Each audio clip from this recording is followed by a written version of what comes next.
Um, First, I would like to introduce myself. I'm Jayatri Bose from Kolkata. I'm a nutritionist and dietitian. I did my graduation from Bangalore and post-graduation from other universities and diploma courses. I have done in clinical nutrition. I've done diploma in clinical nutrition, childcare nutrition, pregnancy nutrition, sports nutrition, and I have also done course and practice bariatric nutrition with Dr. Sarfaraz Beg in Bellevue Clinic in Kolkata. And I have my personal chamber, worked with various companies and gyms and everything.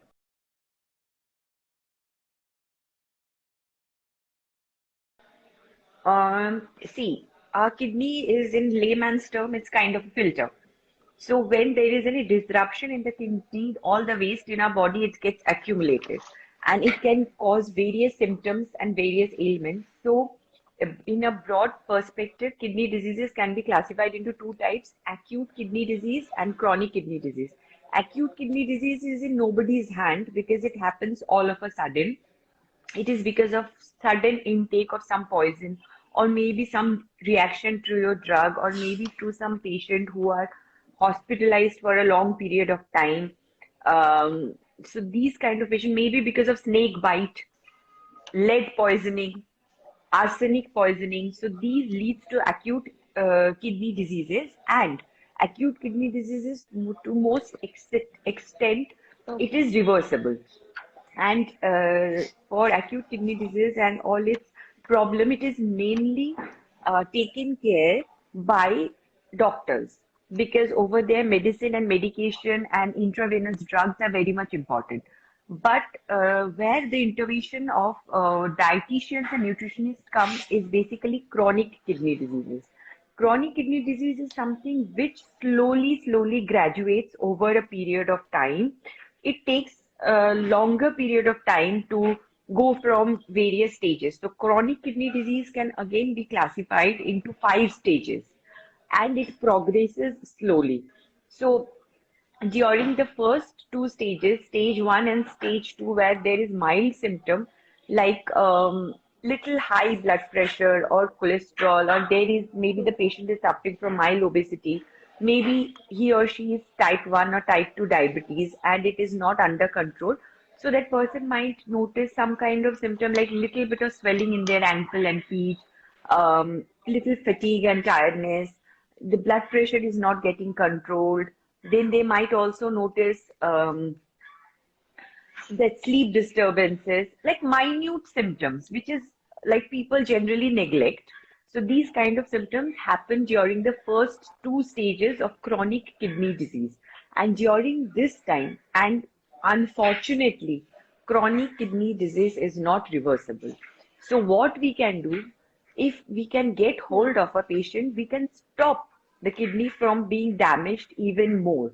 So during stage one and stage two, if the kidney damage is stopped, then that is a very big step in uh, expanding or increasing the life expectancy of the patient and also the quality of life. But then, like for example, the first like stage one in which the glomerular filtration rate is around 90. So it's very good. Like 90 to 100 is best. Then stage 2, it is like from 75 to 89. So this way it slowly goes down. And the last stage is stage 5, which is like when the patient is suffering from kidney failure. We call it kidney failure, and he or she is dependent on dialysis or he or she is dependent on kidney transplant. And after kidney transplant, also, the person has to go with some kind of medication, which is an immunosuppressant medication, some steroids, Okay. which the doctor prescribes, and medication so that the body does not reject the organ which has been donated or given by somebody else.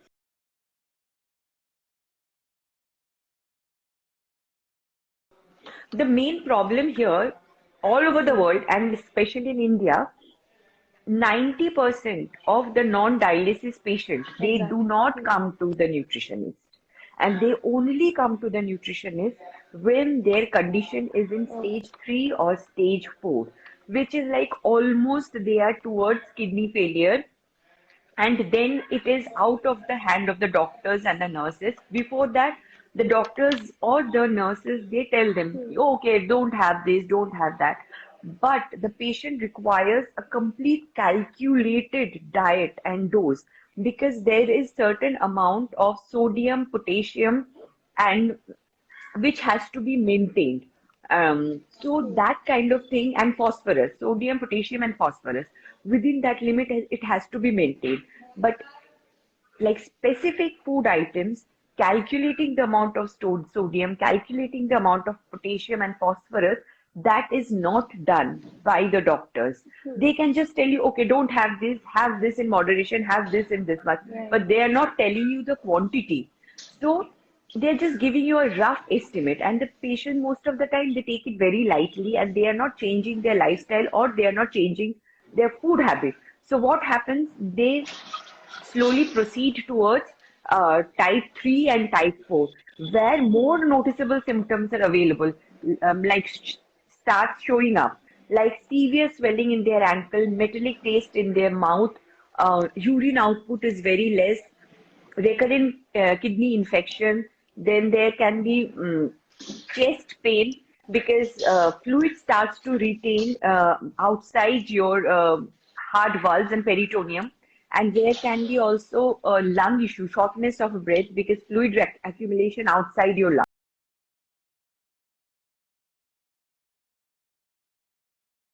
Absolutely. And in fact, I strongly believe that chronic Hmm. kidney disease, it is again a lifestyle disease only.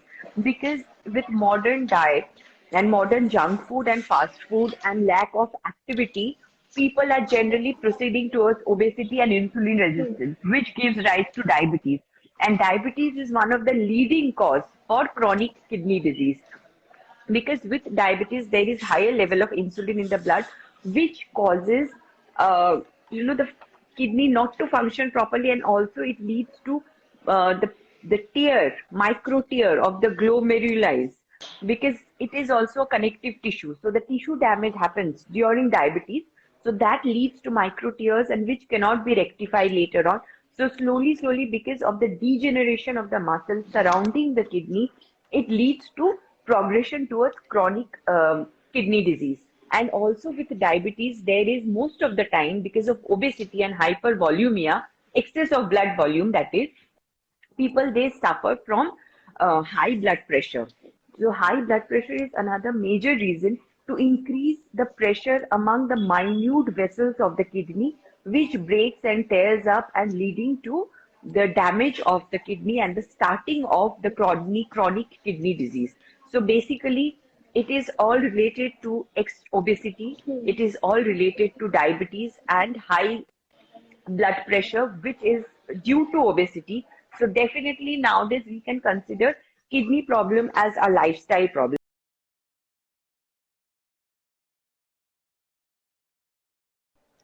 Okay, for the patients, it is said that we have to keep our sodium, which mainly comes from salt, to 2000 mg per day, milligram per day.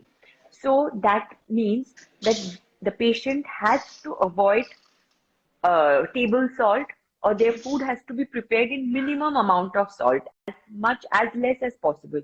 And to get taste of the food, they should include some kind of herbs like dried oregano, dried parsley, some kind of herbs they can include, maybe chilies, red chili powder, green chilies, or maybe coriander leaves. They can have mustard seeds. All these kind of things, little bit in quantity, they can add to give their food some kind of taste, and they Hmm. should avoid having salt as much as possible. The patient should definitely avoid all kind of sauce, like ketchup, tomato ketchup, soya sauce. Then there is this what do you call, oyster sauce, or any kind of sauce, because all the sauce, they come with loads of sodium. They should avoid the processed food Hmm. like Maggie, which has a sachet which includes all the masalas. So those kind of things has to be avoided. Meat and meat products that is packaged and processed, like sausages, salami, ham, burger Hmm. bun, burger, that patty. all that has to be avoided. It has to be a simple ghar ka khana, homemade Okay. food with less Hmm. sodium. That is highly recommended for a kidney patient. Next comes from our sodium, next is potassium. Now the tricky parts come. See, potassium is something which is very high on our in our vegetables. It is high in green leafy vegetables as well as other vegetables. So, what the patient and what I was saying, other patient we for obesity we ask them to have brown rice. We ask Yeah. them to have whole wheat bread. But as brown rice and whole wheat bread, they are so high in potassium, we have to tell our kidney patient not to have brown rice, not to have whole wheat bread. So what they can have?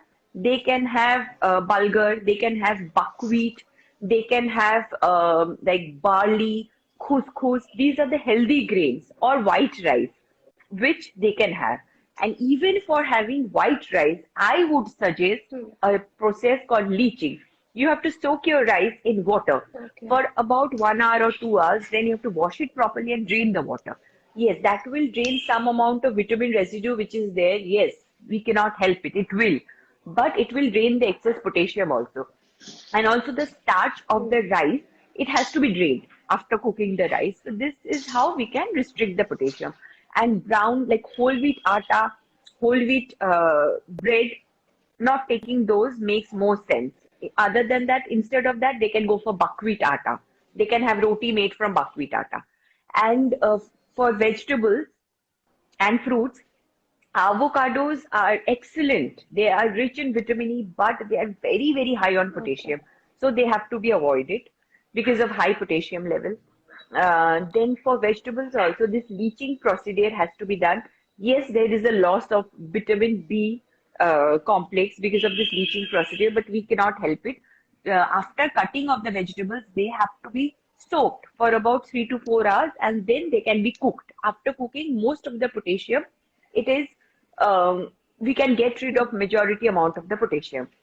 For potato and sweet potato also, same procedure has to be used. And also there are some kind of products like these leafy, green leafy vegetables like spinach, like beet greens. So these also they have very high potassium, so even they have to be avoided. Dairy products are high in phosphorus, so we have to try and limit our dairy products. So instead of milk, what a patient can do, people like to drink milk, so they can go for rice milk, they can go for almond milk instead of cow milk. So that is how they can control that.